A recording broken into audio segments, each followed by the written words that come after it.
जीवन जीवन हर कोई आखे मौत खड़ी सिर उत्ते तेरे नालों लख लख सोने जा कबरां विच सुत्ते।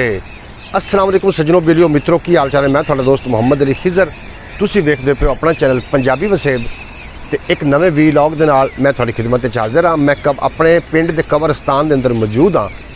ईद का दूसरा दिन है और सारे लोगों ईद कीती है जनाब। जेडे ए कबरां दे अंदर सुत्ते पे ने ये भी इस तरीके ईदा मनाइंदे होंदे हैं, कई ईदा गुजारते होंदे हैं अपने प्यारिਆਂ दे नाल। लेकिन फिर वक्त इंज आया कि ये जनाब कबरां दियां ढेरियां बन गए और साढ़े वास्ते पैगाम ये छड्ड के गया कि इंसान फाड़ियां भी कबर दी एक दिन ढेरियां बन जानियां ने। तो जनाब ये हकीकत गल है कि हर बंदे ने इस दुनिया तो जा रहा है, इस दुनिया तो जाना हर बंदे ने। अगर चंगे अमाल करके गया तो फिर रंधी दुनिया तक लोगों के दिलों जिंदा रहेगा। इत्थे आके मैं एक चीज़ वेखी वो मैं थोड़े नाल शेयर करना चाहना ताकि तुसी उस मामलात तो बच सको। चीज़ मैं वेखी कि बाज़ कबरां दे उत्ते जनाब दाल चावल इस तरीके का मवाद सट दिता जाता है। जो इस तरीके का मवाद सट दिता जाता है तो फिर कबरां दे अंदर कुत्ते वगैरह या जानवर वो खावन की कोशिश करते हैं, जिसकी वजह नाल कबरां की बेहुरमती होंदी है। और बाज़ औकात जिहड़े ने ए फुल नहीं होंदे आर्टिफिशियल फुल, ये भी मैनूं वेखण नूं मिले ने कबरां दे उत्ते। बेहतर हाल तो यह हा कि जनाब नबी करीम सल्लल्लाहु अलैहि वसल्लम ने जिस तरीके इरशाद फरमाया उस तरीके की कबरां होंदियां। बहरहाल कबरां पक्कियां ढेरियां ने, हर बंदे की अपनी मर्जी है।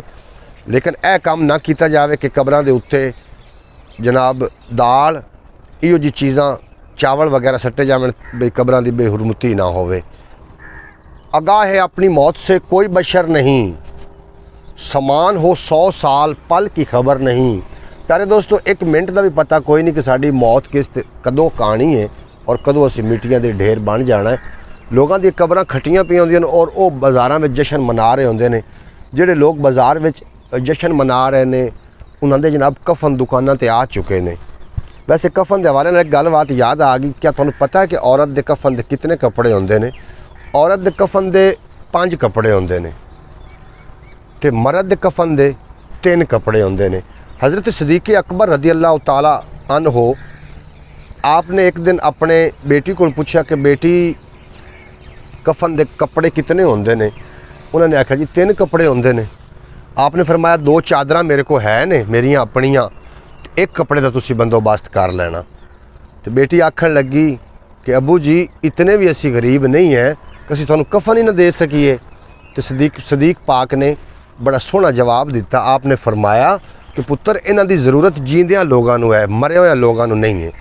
इस तरीके से जनाब कबरस्तान के अंदर मौजूद है और जिहड़े इहदे उत्ते लवाजमात ने आर्टिफिशियल फुल ने या कि पक्कियां कबरां दी टैलां ने, ये जनाब जींदियां नूं ज़रूरत है इन्हां दी। शायद जिहड़े दुनिया तो चले गए उन्हां नूं जिहड़ी ज़रूरत है उन्हां वास्ते नेक तमन्ना नेक दुआवां भेजो ताकि अल्लाह करीम उन्हां दी जिहड़े सगीरा कबीरा गुनाह ने वो माफ़ कर देवन तो अल्लाह पाक उन्होंने जन्नत फिरदौस आला मकाम अता फरमावे।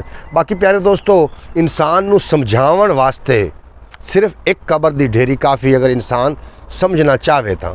लेकिन इंसान समझना नहीं चाहता। कबरस्तान आए करो कदी कदी जनाब, ये रूह का इलाज होंदा है।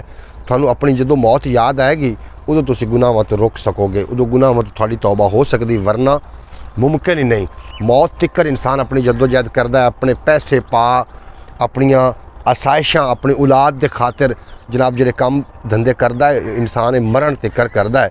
उदों पता चलता है कि मैं अपना समान तो इकट्ठा दुनियावी कर लिया लेकिन मौत मेरे सिर ते आ गई। बहरहाल तुहानूं अज दा व्लॉग किवें लगा है ये तुहानूं कॉमेंट बॉक्स हाज़र है, कॉमेंट बॉक्स में अपनी राय का इजहार कर देना। बाकी कबरस्तान ज़रूर जाया करो। तुहाडा ते मेरा अल्लाह बेली अपना ढेर सारा ख्याल रखना और इन्हां गल्लां दे उत्ते खसूसी तवज्जो रखना। पाकिस्तान जिंदाबाद, मेरे दोस्त हमेशा वास्ते पाइंदाबाद।